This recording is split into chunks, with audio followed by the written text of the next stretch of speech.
Hello everyone, welcome to the next lecture in the course Remote Sensing Principles and Applications.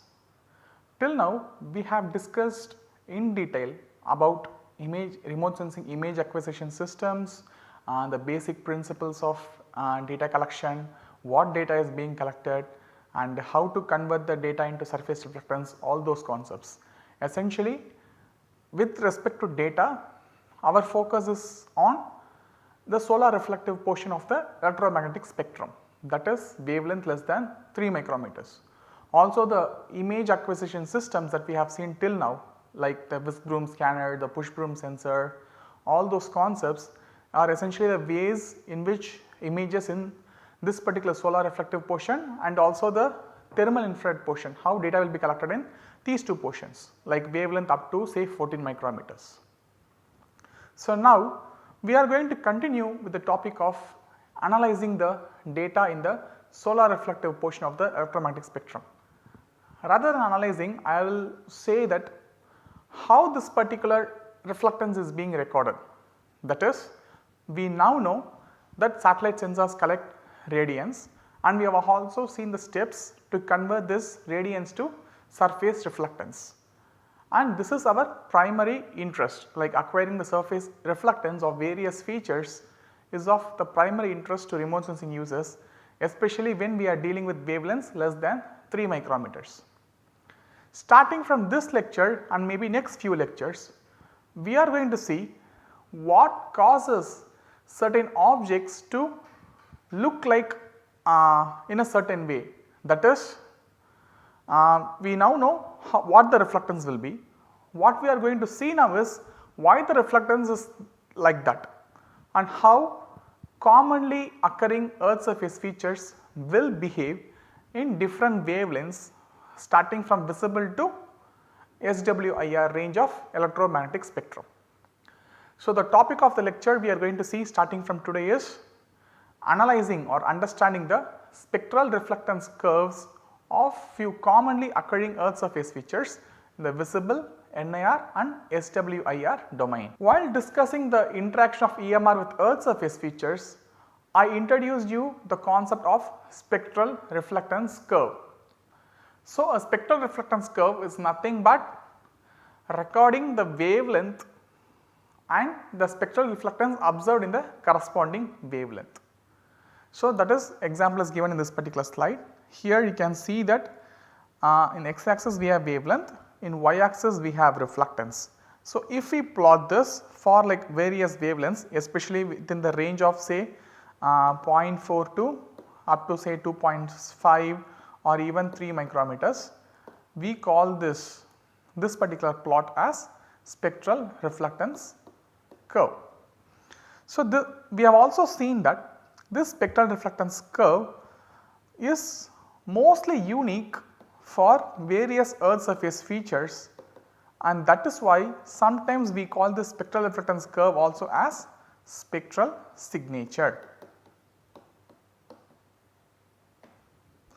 So, here you can see for different features, like this is for grass, which is a form of vegetation, and this is for water body. This tiny dotted line along the bottom is for water body, and then for sand it looks something like this, for concrete it looks something like this. So, essentially what we can observe is different features behave differently when EMR is irradiated over it, or when EMR interacts with different features it will behave differently, and hence we get like a unique spectral reflectance pattern or unique spectral reflectance curve for different features.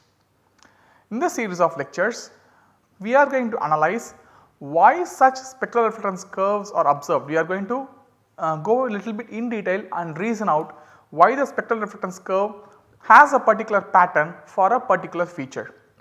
So, we are going to discuss about the spectral reflectance curves of vegetation, soil, water and snow. So, we are going to describe in detail about the spectral reflectance curve of these 4 features which are mostly abundant on the earth surface, and also we are going to discuss about what factors influence the spectral reflectance curve of these 4 class of features. In addition to this, at the end of this particular lecture or this particular topic, we are also going to get introduced to the concept of spectral indices.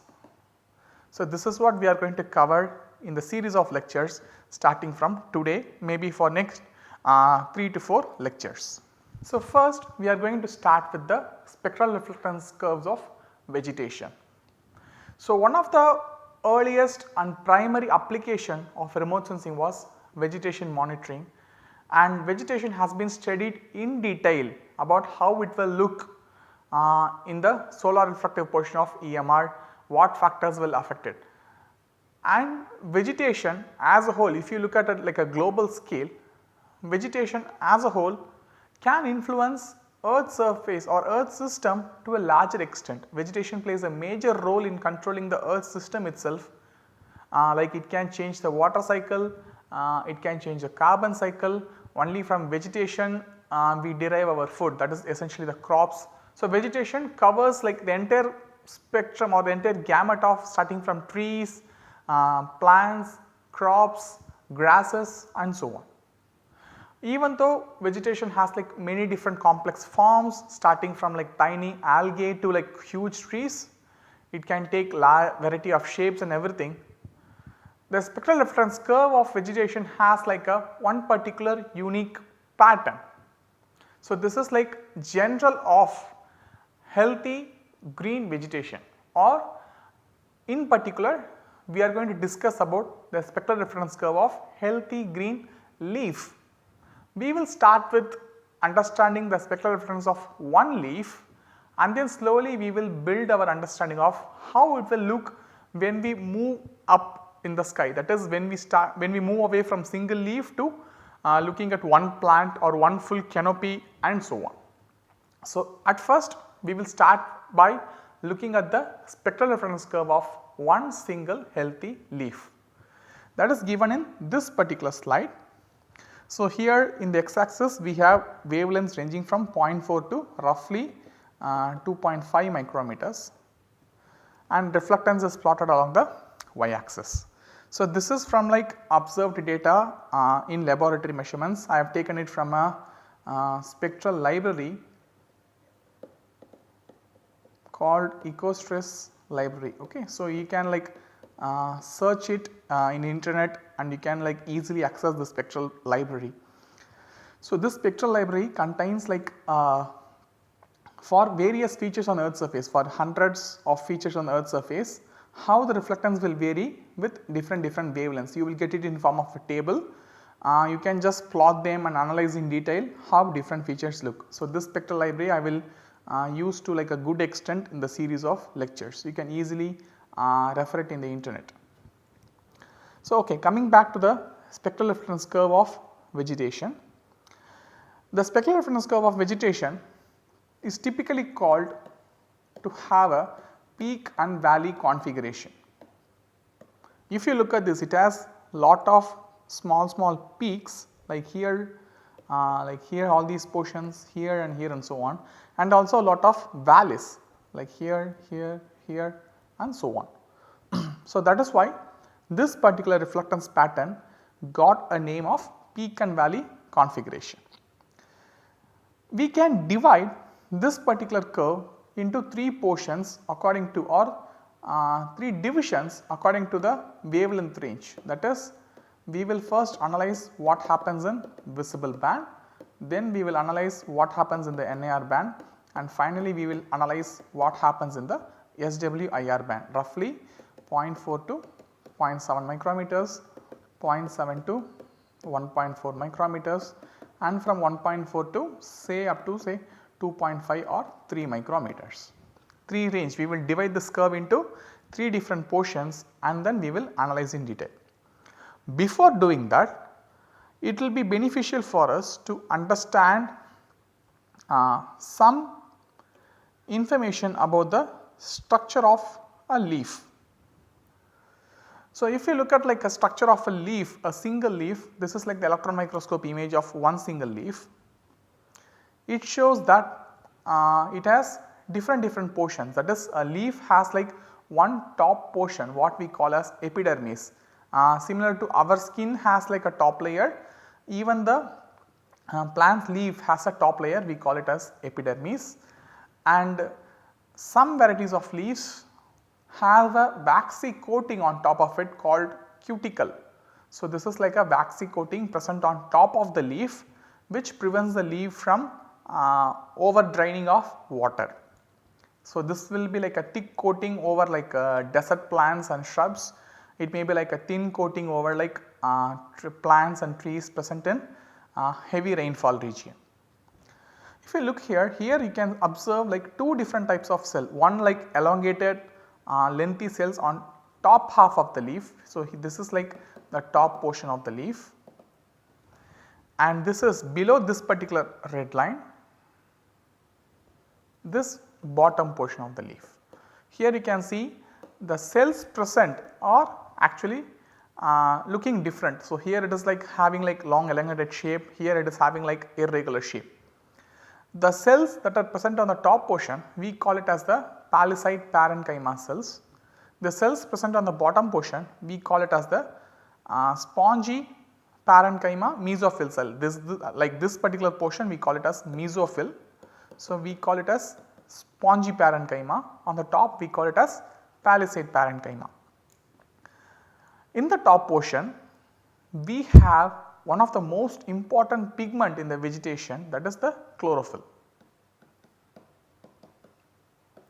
And we all know that chlorophyll is one of the most essential pigment or chemical substance to be present in the leaf that enables the leaves to do photosynthesis, which produces food on its own, that gives leaves its characteristic green color and so on.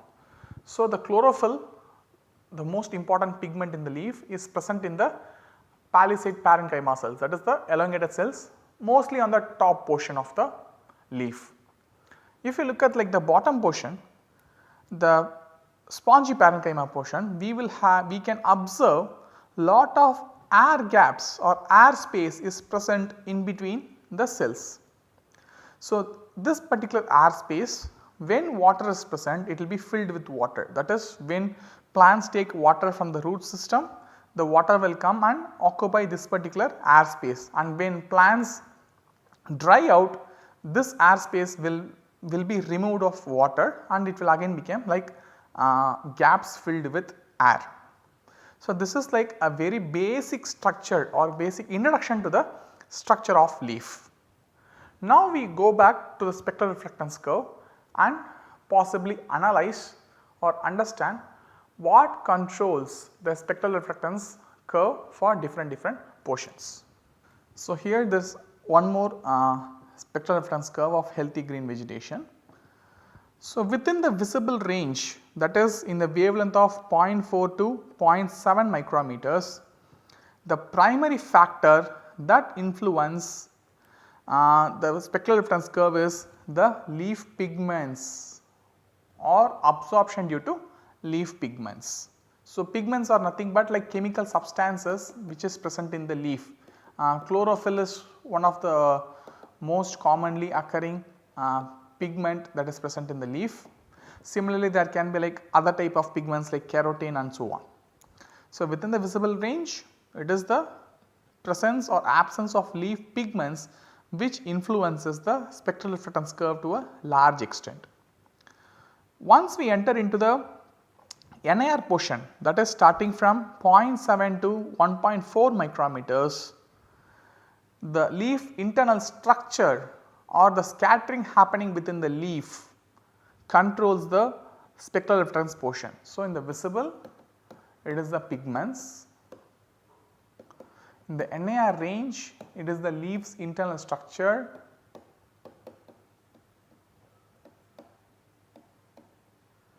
And in the SWIR range, that is after 1.4 micrometers, it is the leaf water content that controls the spectral reflectance curve, that is wavelength greater than 1.4 micrometers.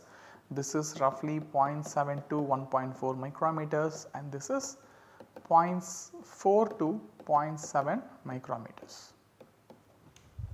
So, these three factors, one is the pigments, then the leaf's internal structure and then the leaf's water content influences the spectral reflectance curve of healthy green vegetation. Also in this particular slide, the atmospheric absorption is superimposed on the spectral reflectance curve, like atmospheric, it is denoted as like atmospheric transmissivity on this particular part of the y axis, on the secondary axis. We can see that there are like for most of the portions like up to like NIR, the atmosphere is kind of fairly transparent with almost like 50% transmissivity, and almost like in most of the bands the transmissivity is up to 80%. But there are like really strong absorption bands of atmosphere around this 1.4, around this 1.9 and around this 2.7 micrometers. So, when we study the spectral reflectance curve of vegetation in ground in laboratory measurement, we will get the entire curve, but when we do it in the atmosphere, like when we do it from satellites, because of influence of atmosphere, we may not be able to do remote sensing of the entire solar reflected portion. We may have to leave certain bands so that the atmospheric influence is reduced, or essentially we have to do remote sensing of vegetation in the atmospheric windows, avoiding the bands in which atmosphere is highly absorbing. Okay, we will move ahead. Now we have got a very broad general introduction about the leaves internal structure, and also what factors controls the reflectance or spectral reflectance curve of vegetation in different portion of EMR, especially in the solar reflected domain. So now we will go little bit in detail and study each portion individually. First we will start with the visible portion of the spectrum. As I have already told you, the most important factor that controls the vegetation's reflectance is the pigment absorption in the visible portion of EMR, and pigments essentially mean chemical substances present within the cell or present within the leaf, and one of the most important pigment or the most abundant pigment is chlorophyll. So, this particular curve on the left hand side gives the absorption curve of chlorophyll. So, this is not the reflectance curve, this is the absorption curve, how chlorophyll absorbs in different wavelengths starting from ultraviolet and all the way up to red band. If we closely observe this, the absorption is pretty high in blue wavelength, roughly around like 0.4 to 0.45 micrometers, and similarly the absorption is fairly high in the red wavelength, that is from 0.6 to 0.7 micrometers, and absorption is very low in the green band of the spectrum, 0.5 to 0.6. So, essentially a leaf containing a lot of chlorophyll pigments will be absorbing blue wavelength and red wavelength to a significant extent and will be reflecting green wavelength again to a large extent. So, that is chlorophyll pigments absorb blue and green wavelength and reflect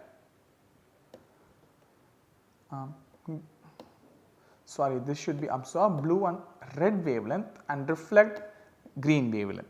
So, this is especially for chlorophyll. So, two kinds of chlorophyll pigments are there, chlorophyll A and chlorophyll B. Both of them has like a typical characteristics, but if you look at this, the chlorophyll B pigment has like a really strong absorption in the blue band in comparison to chlorophyll A.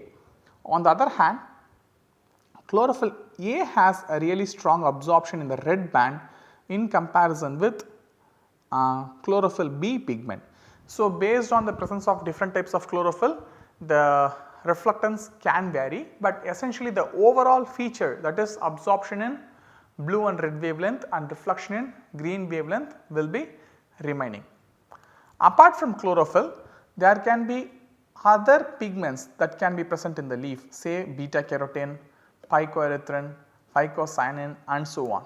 So, as the pigment changes or as the leaf changes through different stages of its growth cycle, the pigments contained within the leaf will change, and hence the leaf's characteristic color also will change. So, like essentially we have seen for a healthy green leaf, chlorophyll will be the most abundant pigment present within the leaf if the leaf is extremely healthy. So, the absorption features or the reflection feature of chlorophyll will be dominating, like it will be absorbing lot of red and blue wavelength and it will be reflecting green wavelength. That is what gives healthy leaves its characteristic green color. Chlorophyll is abundant in healthy green leaf. But if the leaf progresses through different stages of its growth cycle, we call it as senescence or phenological cycle. If the leaf matures, what will happen is different pigments will come in, chlorophyll will drop, other pigments may start to increase in the quantity.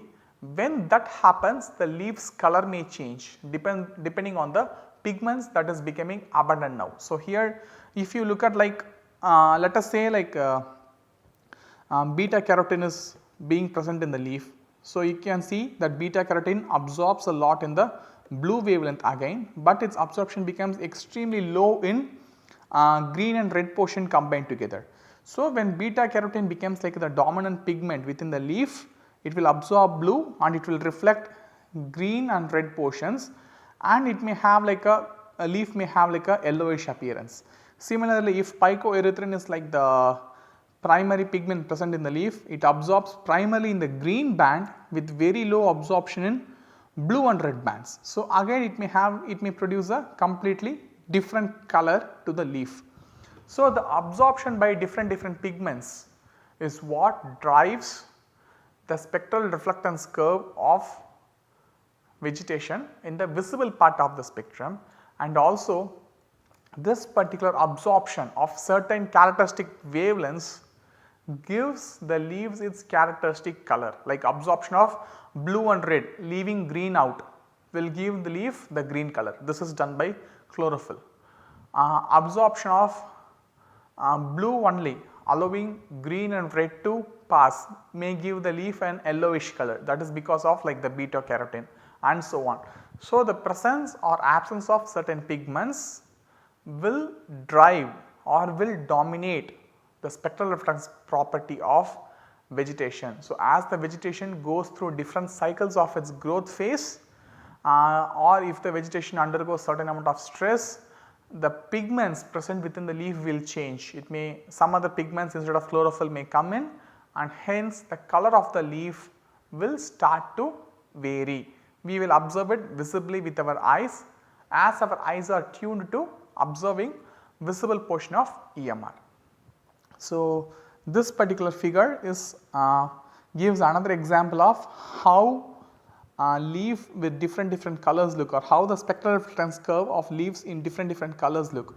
Say for a healthy green leaf, you can see reflectance is like pretty high in the green portion, that is around like 0.55 micrometers, and it is like low in the blue and also it is low in the red portion. You can observe it from here, yes, up to here, up to 0.7.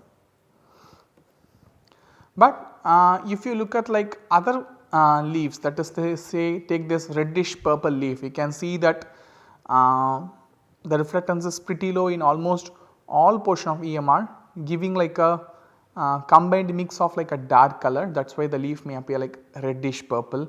Or for a red leaf, the reflectance in red portion is very high with very low reflectance in green portion.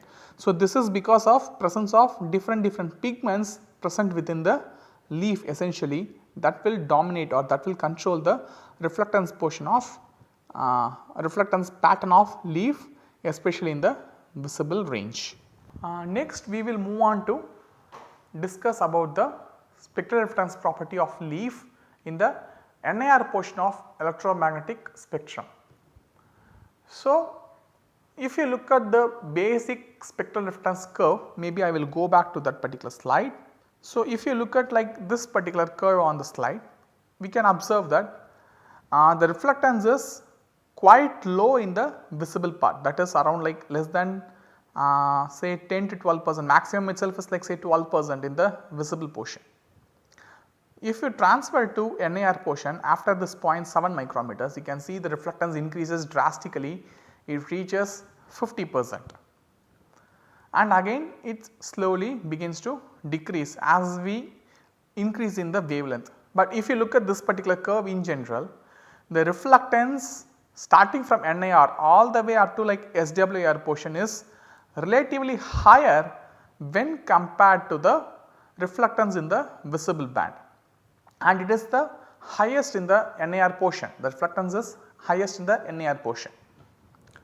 The reason for this is plants typically need light for its function. We all know that it has to do photosynthesis, it needs its internal energy which it derives from sunlight, and sunlight is a mixture of various wavelengths.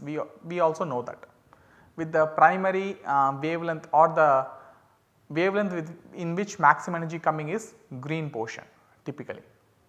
So, what happens is leaves derives most of its energy requirement from the visible portion of EMR, that is between 0.4 to 0.7 micrometers. Leaves do lot of absorption and uses that particular energy for its functioning and photosynthesis. That is why leaves reflect very little amount in the visible portion. The reflectance is pretty low, like less than like 15% in almost the entire visible range, and this is still lower in the blue and red band in comparison to green.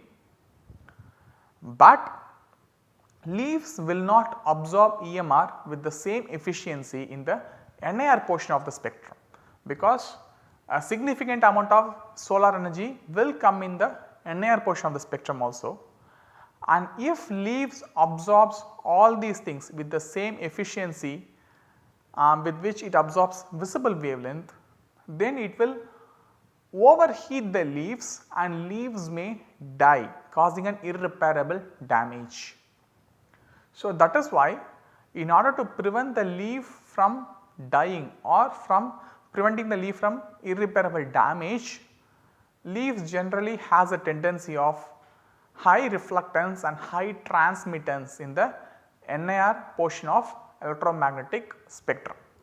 So, essentially in the NIR portion, it is the leaf's internal structure that controls the reflectance. That is, leaves do not want to store NIR or leaves do not want to absorb, because it is not going to use it. Most of the uses for leaves or most of the energy requirement for leaves comes in the visible portion of the spectrum itself. That is why it absorbs a lot of visible portion of EMR, reflecting very little, but it does not want to store and use NIR with a full efficiency. So, what the leaf structure will do is, like when I showed you the leaves internal structure, I told you that the top portion contains this chlorophyll cells like the palisade parenchyma cells which contains chlorophyll. The lower half of the portion contains air gaps plus spongy parenchyma cells. So, when NIR enters through a leaf, NIR energy enters through a leaf, first thing is leaf has a high transmissivity, like leaves allow NIR to pass through it, it is not going to absorb it. When it passes through, it will cross the top half of the leaf or the top portion of the leaf, then it will enter the portion, the lower portion where it also encounters air gaps present, air gaps or water it will be present. So, there will be like a change in the medium, like we will just go back to the initial part of the classes where I discussed about how EMR will interact with different features, like the initial lectures when we discuss about properties of EMR. I told you that when EMR travels from one medium to another medium, at the surface that divides medium 1 and medium 2, it will undergo reflection, that we have already discussed. So, some part may be transmitted inside, some part may be absorbed and some part may be reflected, and this is what we studied as like reflectance plus transmittance plus absorptance is equal to 1. This is we have already studied. But what we have to remember is when there is like a change in medium, a portion of EMR is reflected back and some portion is transmitted inside the medium. If you take leaf, absorption is quite low, it has lot of reflection and transmittance. So, when let us say this is like a single leaf, EMR is going to instant on it. So, what will happen, maybe we will go back to the slide where we discussed the internal structure, that will be much easier to explain. So, let us say if EMR is coming into it, especially in the NIR portion, what will happen is the leaf will allow or leaf will transmit a large portion of EMR, and whenever this NIR energy encounters a discontinuity or a change in medium, say from a plant cell to like air gap, or if it is filled with water, whatever it may be, it will undergo multiple reflection. Say from here it may be reflected here, it can again be reflected here, and it can undergo like this a lot of multiple reflections.